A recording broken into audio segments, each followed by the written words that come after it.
ರಾಜಕಾಲುವೆ ಮೇಲೆ ಮನೆ ಕಟ್ಟೋದಕ್ಕೆ ನಿಮ್ಮವರೇ ಪರ್ಮಿಷನ್ ಕೊಡ್ತಾರೆ, ನಿಮ್ಮವರೇ ಪ್ಲಾನಿಂಗ್ ಕೊಡ್ತಾರೆ, ಎಲ್ಲ ಮಾಡ್ತಾರೆ. ಕೇಳಿಸ್ಕೊಳ್ಳಿ, ನಾನು ಎಲ್ಲಾ ಮಾಡ್ತೀರಾ, ಪುನಃ ಆಮೇಲೆ ರಾಜಕಾಲುವೆ ಒತ್ತುವರಿ ಅಂತ ಮನೆ ಹೊಡೆದಾಕ್ತೀರಾ.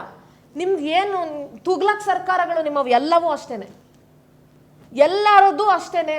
ನಿಮ್ಮ ರೆವೆನ್ಯೂ ಡಿಪಾರ್ಟ್ಮೆಂಟ್ ಅವರೇ ಪರ್ಮಿಷನ್ ಕೊಡ್ತೀರಿ, ಅಲ್ಲೂ ಲಂಚ ತಗೊಳ್ತೀರಿ, ಒಂದು ಪ್ಲಾನ್ ಅಪ್ರೂವಲ್ಗೆ ಲಂಚ ತಗೊಳ್ತೀರಿ, ಇನ್ನೊಂದು ಅಪ್ರೂವಲ್ಗೆ ಲಂಚ ತಗೊಳ್ತೀರಿ. ಅದು ಮಾಡಬಾರ್ದು ಅಂತ ಗೊತ್ತಿದ್ರು ಅಲ್ಲಿಗೆ ಪರ್ಮಿಷನ್ ಕೊಡ್ತೀರಿ, ಪುನಃ ಆಮೇಲೆ ಯಾರೋ ಬರ್ತಾರೆ, ಯಾವುದೋ ಒಂದು ಆರ್ಡರ್ ಪಾಸ್ ಮಾಡ್ತಾರೆ, ಪುನಃ ಹೊಡೆದಾಕ್ತೀರಿ, ಅವ್ರಿಗೆ ಒಂದಿಷ್ಟು ಇದು ದುಡ್ಡು ಕೊಡಲ್ಲ, ಪುನಃ ಆಮೇಲೆ ಮತ್ತೆ ಬರ್ತೀರಿ. ಬಹಳ ದೊಡ್ಡ ಬಡವ್ರಿಗೆ ಸಹಾಯ ಮಾಡೋ ತರ ಭೂ ಗ್ಯಾರಂಟಿ ಅನ್ನೋದು ಒಂದು ಕೊಟ್ಬಿಟ್ಟು, ನೀವು ಬಡವ್ರಿಗಲ್ಲ ನಾನು ಹೇಳ್ತೀನಿ ಕೇಳಿ, ಭೂ ಮಾಫಿಯಾ ನೀವು ಸಹಾಯ ಮಾಡ್ಬೇಕು. ನಾನು ಒಂದೇ ಮಾತು ಹೇಳ್ಬಿಡ್ತೀನಿ, ಅಲ್ಲ ಮನೆ ಕಟ್ಟಿರೋರು ಪರ್ಮಿಷನ್ ಕೊಟ್ಟಿಲ್ಲ, ಮನೆ ಕಟ್ಟಕ್ಕೆ ಅಲ್ಲ ಮನೆ ಇವಾಗ ಅವರು ಅಲ್ಲ ಈಗ ಅವರು ಹೋಗಿ ರೆವಿನ್ಯೂ ಸೈಟ್ಗಳಲ್ಲಿ ಮನೆ ಕಟ್ಕೊಂಡಿದ್ದಾರೆ, ಬೇರೆ ಬೇರೆ ಬಿ ಖಾತಾಗಳಲ್ಲಿ ಮನೆ ಕಟ್ಕೊಂಡಿದ್ದಾರೆ, ಅವ್ರಿಗೆ ನಾವು ಸಹಾಯ ಮಾಡಬೇಕು ಬಿಡುವ ಮಾಡಬಾರ್ದು. ಹೆಂಗ್ ಪರ್ಮಿಷನ್ ಕೊಟ್ರಿ ನೀವು? ನೀವೇ ಅನಾಚಾರ ಬಡವರು ಅಂತ ತರಬೇಡ್ರಿ, ನಿಮ್ಗೆ ಒಂದು ಲೇಬಲ್ ಮಾಡ್ಕೋಬೇಡಿ ಅದನ್ನ. ಬಡತನ ಬಡವರು ಅನ್ನೋದನ್ನ don't make it as a label.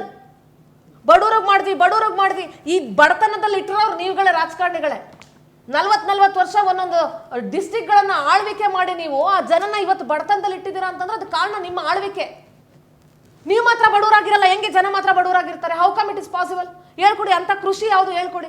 ವರ್ಷದಿಂದ ವರ್ಷಕ್ಕೆ 50 ಕೋಟಿ 100 ಕೋಟಿ ಆದಾಯ ಬರೋ ಕೃಷಿ ಯಾವ್ದಿದೆ ಹೇಳ್ಕೊಡಿ, ನಮ್ಗೆ ಹೇಳ್ಕೊಡಿ ಸರ್. ಜನ ಕಲ್ತ್ಕೊಳ್ಳಿ, ಬಡವ್ರು ಕಲ್ತ್ಕೊಳ್ಳಿ.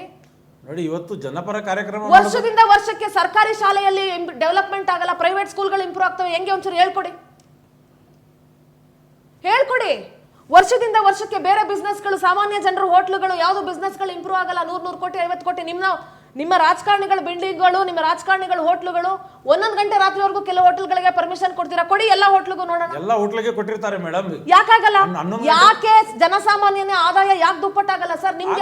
ನಿಮ್ದೆಲ್ಲ ಹೆಂಗ್ ದುಪ್ಪಟ್ಟಾಗುತ್ತೆ? ಅಲ್ಲ ನೋಡಿ ಇವಾಗ ಕಾನೂನು ರೀತಿನಲ್ಲೇ ಎಲ್ಲವನ್ನ ನಾವು ಕೊಡ್ಬೇಕಾಗ್ತದೆ.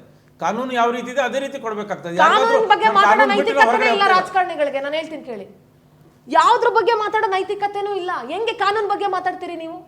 ಕಾನೂನನ್ನ ಪಾಲಿಸಿದ್ರೆ ಅಕ್ರಮ ಮಾಡ್ತಾನೆ ಇರ್ಲಿಲ್ವಲ್ಲ.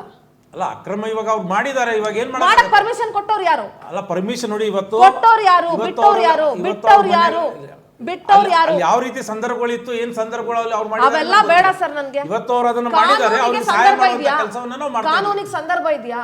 ಕಾನೂನಿಗೆ ಯಾವ್ದಾದ್ರು ಸಂದರ್ಭ ಕಾನೂನಿಗೆ ಹೇಳ್ತಾ ಇರೋದಲ್ಲ, ಅವ್ರ ಜನ ಯಾವ ರೀತಿ. ನೀವು ಕಾನೂನಿಗೆ ಬೆಲೆ ಕೊಡ್ಬೇಕು ಅಂದ್ರೆ ಕಾನೂನಿನ ವ್ಯಾಪ್ತಿಯಲ್ಲಿ ಒಂದು ಜಾಗಕ್ಕೆ ಪರ್ಮಿಷನ್ ಕೊಡಕ್ ಆಗಲ್ಲ ಅಂತ ಅಂದ್ಮೇಲೆ ನೀವ್ ಹೆಂಗ್ ಕೊಡ್ತೀರಿ ಜಾಗಕ್ಕೆ ಪರ್ಮಿಷನ್? ಕಾನೂನಿನ ಪಾಠ ಮಾಡ್ತೀರಿ ನೀವು ಜನಕ್ಕೆ ಬಂದು ಇಲ್ಲಿ? ಎಸ್ ಪ್ರಭಾ